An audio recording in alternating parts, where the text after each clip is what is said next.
Guten Tag. Hotep, Shalom, Assalamu alaikum. Sawubona. If you all don't know what Sawubona is, that's Zulu for I see you, which is how they greet each other. Thanks. Oh, some of you are curious. I never speak with my shoes on, if you're wondering. I don't teach with it either, with my shoes on. Anyway, thanks, Susan Nyman. So great to see you after all these years. Emily Dishabeka, Stephanie Schuler, Springorum, Philip Albert, and all of you who organized this meeting. And I'd also like to say thanks to the fellow participants, because as you know, sometimes if people try to be too safe and you put the word conference next to it, snoring will begin in the room. But instead, we're meeting. You know, in the history of Germany, Husserl, famous German philosopher, born Jewish, had converted to Lutheranism, said, you know, he was sick of seeing philosophers meet but not philosophies. And it's a good idea sometimes if ideas meet. I was struck when I was watching the film yesterday by the fellow who made the argument, the one who was talking about, violence on both sides, the argument about a form of Jewish moral exceptionalism. He appealed to the idea of God making all people universally equal as a Jewish idea. I wish he knew more history. That idea actually was around at least 3,000 years before there were even Jews. It's an idea that you could find in East Africa. All you got to do, for instance, is go and look at some of the writings in Mayet. And in those writings, they even speak of ancient texts. So these are ideas that are really old. But nevertheless, if we stick to Judaism, we should also point out that he only told part of the story. See, the other side is something that is very Jewish, and it's the thing about idols, And with Judaism, idols are a bad idea. And it's not only idols out there, it's also idols within. In other words, at least when you think about it from a Jewish perspective, humanity must remember that we're not God. That's one of the major lessons. And one of the things we should think about when we think about our humanity is something really extraordinary. Because, there are those of us who say there is no God. But for those who do, it is really extraordinary that we, puny human beings, have the ability to disobey God. That's an extraordinary power. We can obey or disobey. And this offers the paradox of human existence, because it's a clue to freedom. But it also offers this strange insight. You're born a human being, and then you spend the rest of your life trying to become one. And it's one of the messages you find in Judaism and in other traditions. In other words, you could be born a Jew, and then you spend the rest of your life trying to become one. Now, one of the things to bear in mind is that this question of ethical life, and I didn't like the fact that he said moral. A lot of people don't know the distinction between ethics and morals, but the thing about ethical life is that ethical life reaches out for responsibility. And the moment you reach out for responsibility, you are now engaged in the question of the responsibility for the cultivation of social power. And if you understand this enough, another way of talking about social power is politics. So I'll put some things straight away. I noticed in some of the other presentations, there's a subtextual critique. There's a critique of exoticism. Philo-Judaism is basically exoticizing Jews. And Dan Cohen-Bennett was right. You know, exoticism is a form of racism. It is a form of, Philo-Judaism is also a form of anti-Semitism, paradoxically. And I could add that I also am critical of nation states. So I'll put my cards on the line. I believe in nations. I don't believe in nation states. I think nation states are a disaster. And a lot of the reasons we're meeting now, is indication of that continued disaster. And a lot of what humanity is faced with to come is being worsened by the attachment to this absurd idea of putting state power with nations. Additionally, there's a critique of moralism. And moralism, and again, because this is a short presentation, we see moralism around where it tends to lead to people who are worried more about being called racists than racism. People who are worried more about being called anti-Semite than anti-Semitism.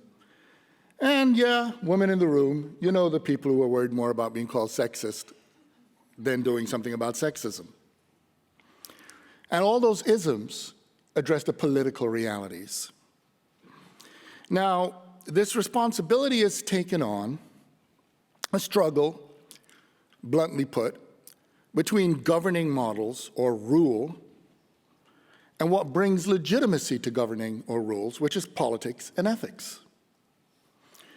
Now, it historically took on the language of the right. A lot of people, right? It's part of the title, the right and the left. But a lot of us should bear in mind that the right and the left was originally arbitrary seating of the monarchists and the republicanists in French Parliament. But even though that was arbitrary seating, any psychoanalyst would tell you that the arbitrary isn't always very arbitrary,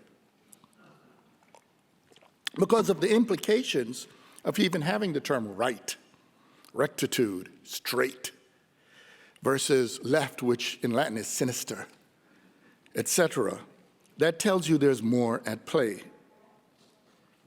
Now, the context of a lot of this is that the Euromodern world faces a variety of crises, and they're crises of justification. And the history of this, and a subcontext of a lot of what we're talking about, is colonialism. Colonial practices that come down in a nutshell to the global disempowerment of whole groups of people with the empowerment of a certain set of people. And this leads to other kinds of talk, such as supremacy. By the way, supremacy is weird. You know, there's something really weird about people walking around. Can you imagine you're at a party and someone comes in and you say, "Who are you?" "I'm superior." "Aren't you happy I'm here?" Now the party can begin. And the whole idea that there are people who are inferior, that stuff is just weird. But nevertheless, this superiority stuff, this leads to something that attacks something very fundamental, and that is a subtext of a lot of what we've been talking about from yesterday, today, and I suspect all the way through to the end. And that is human reality. And human reality has at its heart, and this is back to that idolatry thing, humility. For there to be humility, we have to understand that as human beings, we don't have the answers to everything. We're struggling to figure things out, and we make mistakes. But we're living in weird times when there are people who are not even afforded the possibility of exemplifying their humanity in the form of a mistake. So you could guess from the title of my talk when I talk about hijacking the Holocaust as a dehumanizing practice, the diagnosis is that the subtext is we're living in a time of antipathy to humanity, to our humanity, to human beings. And so there's a subtextual misanthropy at work, and a lot of what we're struggling with comes from that implication. The current tactics, for instance, are efforts to impose rule over human life. The goal is to win, and to win at all costs. Now, everyone here, and especially in the context of Germany, is familiar with the history of the path to which that leads. But I got to tell you, when I say this, I don't mean it as a holier than thou, because some of you may not know that that period of German history was actually an effort to imitate US history. The United States, that self-righteously criticizes whether it's Israel or Germany, is a country of mass murder, genocide. It is a country in which, as people are looking around, the indigenous people are looking at this and saying, yo, all right? So within that framework, one of the things we have to understand is that the tactic of the monarchists, the people who identify to the right, the authoritarians, they never went away. And we have heard talk about rule of law. The Republicanists are still fighting for the rule of law. However, the technique of fighting against those who are fighting for the rule of law has also historically been the use of law against the people fighting for the rule of law. And someone coined a term for it. The term is lawfare, okay? It was coined by Major General Charles Dunlap in 2001. Now, although it was coined by him, the analysis preceded him in a lot of African political thought. You could see it in Biko, you could see it in many others. And what they pointed out is that we should remember that the arsenal of dehumanization of Black people, as an example, was done by the use of law. And the contemporary effort of disenfranchisement in the USA and in countries such as Brazil, Hungary, India, et cetera, are being done by legislation. Now, the Lawfare Institute defines lawfare this way. I'm just going to give some quotes here.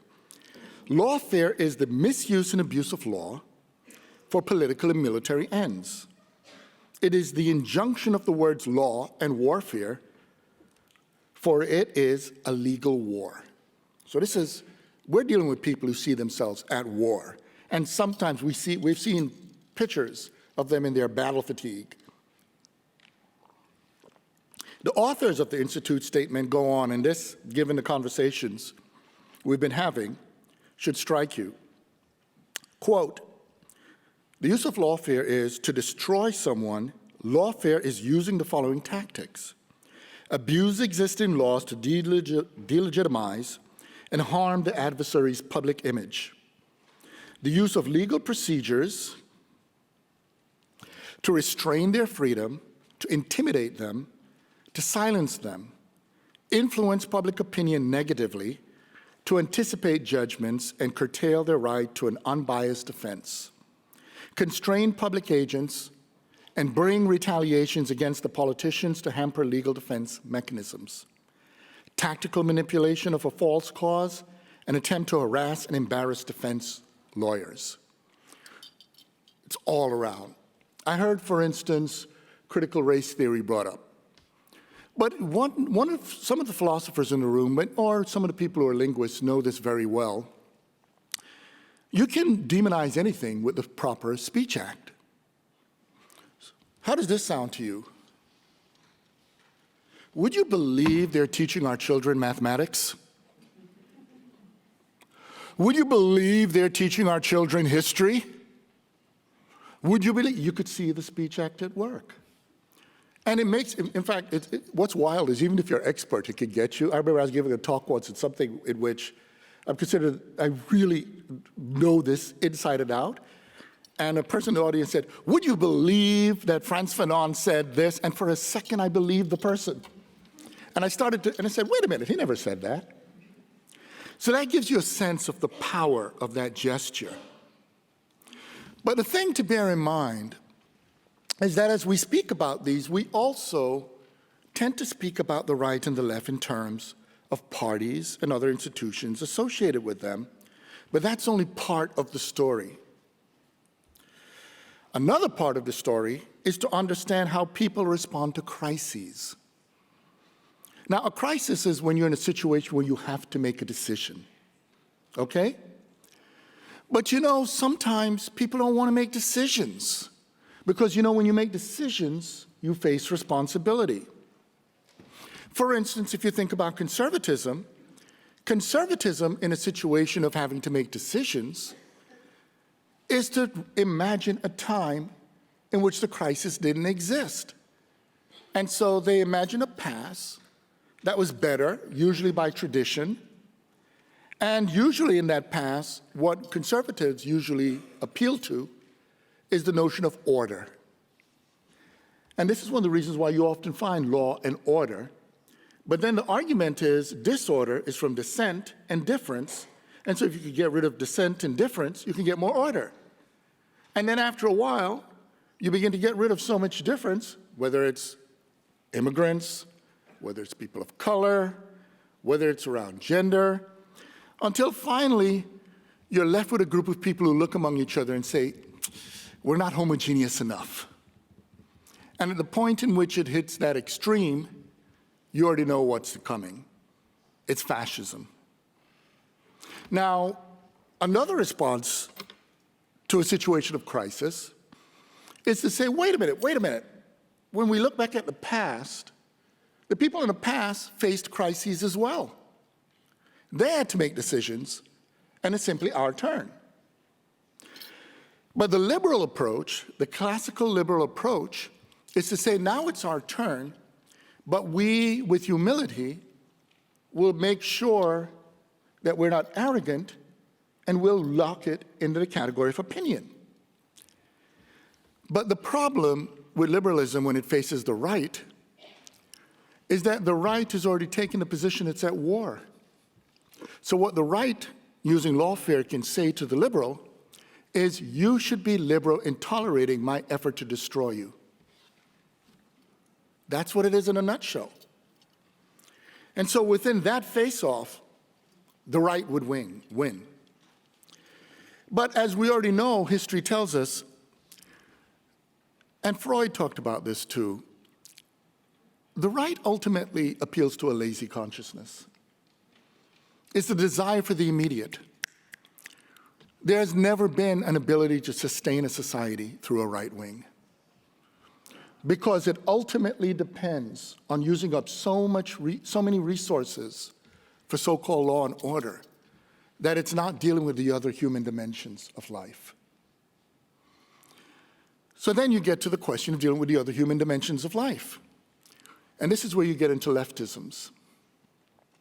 But there are different leftisms. We often just say the left. But there are forms of left that don't realize it, but they do something similar to the right. Because they ultimately are appealing to the idea that there's a single variable, a single factor, and it's often a kind of anti-government leftism that says if you could just simply get rid of that, you can now be in a situation in which things are fixed. But you see, that's the logic of the right, because the right is always promising a permanence. If you think about the fragility of human reality, there is no such thing as a permanent fix for everything. And thus that leftism often slides into an appeal to a form of anarchism that's to fix things that sometimes leads them into the arms of the right. But then there's another leftism. And this other leftism starts with the premise of the question of what it is to live a livable human life. And that leftism often looks at responsibility and social transformation as taking responsibility for the social expression of humanity. So what that leftism does is to concede that the other models are riddled with a form of narcissism. Because the argument there is homogeneity is to look in the mirror and see the constant reproduction of the self. But if you're fighting for political change and social transformation, you have to take seriously that subsequent generations should have the dignity and freedom to live a life that may not be the reproduction of you.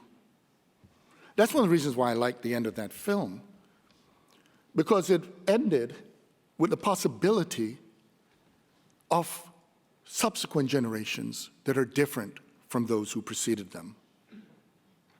So if we return to this theme of Holocaust memory, it should be obvious at this point that authoritarianism and fascism have been busy rebranding themselves. You notice people say new right, new alt. Of course, this is a sign that's embarrassing in many cases to just say what they are. But this so-called newness also takes on interesting features. Its development is postmodern. There's a right-wing supposed anti-essentialism. And it also takes on a form that was mentioned earlier today of its own identity politics. Now, I don't like the term identity politics for a variety of reasons. And among them is that it's not really about politics. It's about moralism based on the notion of a pure, innocent, or better identity. Now, we already know that the right cherry picks the past in a project of avowed security, and it also belies truth. This often includes rewriting locations of harm to rally resources of supposed protection. The result is an investment in pleasing falsehoods that eliminate distinctions and difference. Now, here's a good example. If you think about the notion of white supremacy, the notion of white supremacy is an identity notion that being white is intrinsically right. And not only that, it doesn't exist by itself. It often has theological or bizarre naturalistic notions that say it's not simply being intrinsically right, but intrinsically deserving. To put it differently, and this is not talking about individual white people, we're talking about an imagined construction that affects people's lives. I remember some years ago I was on a committee, and the student who wrote the thesis had a chapter called What Do White People Want? And he went through a lot of analyses, et cetera, and I said to him, you know, a lot of people have analyzed this, and I think a lot of people, when they think of the kind of whiteness you're talking about, know the answer. And he said, what is it? And the answer is everything. Everything. Now think about it. If you have a right to everything, you know what that means? Others have a right to nothing. And it means anything others have, you treat as a zero-sum gain for them and your loss. It's always been wild to me when, especially because I, in my childhood, grew up poor, when I see people who are upset who have so much when they see anybody get a little. But of course, that's what gets into the consciousness when you tell people they should have everything. It means that there's an injustice. And once you see that injustice, you have defined yourself. You have defined yourself as a victim when others are afforded the dignity of anything at all. And this leads to some rather interesting directions in Holocaust memory, because it takes the direction of extreme particularity in some cases. Some people, for instance, precisely because if you have everything, including the identity of the victim, then it means that you absolutize it. okay? And that means you have to make it so particularized that there's no room for other people's suffering. And it's not just about certain ways certain Jews have looked at it. You see it everywhere. There's a certain way with gender. There's a movement called Afro-pessimism where there are blacks who take the position that blacks are the absolute ontological basis of absence and harm in all of history. And this leads to a rather exaggerated situation of metonymy in which it becomes a metaphor that trivializes it. So the core point is that both are dehumanizing. So I'm going to conclude with basically a few set of quick observations. The first is pretty obvious. The analysis I just gave leads to a bizarre notion onto humanity, which is the notion of innocence. And the notion of innocence in a binary system in which there could only be victimizers and victims lead to a situation in which you could only be legitimate if you could present yourself as a victim. But the problem with that is the same problem that happens with racism. If there could only be superior and inferior, where is the human being? If there could only be victimizers and victims, where is a place for the non-victim and the non-victimizer?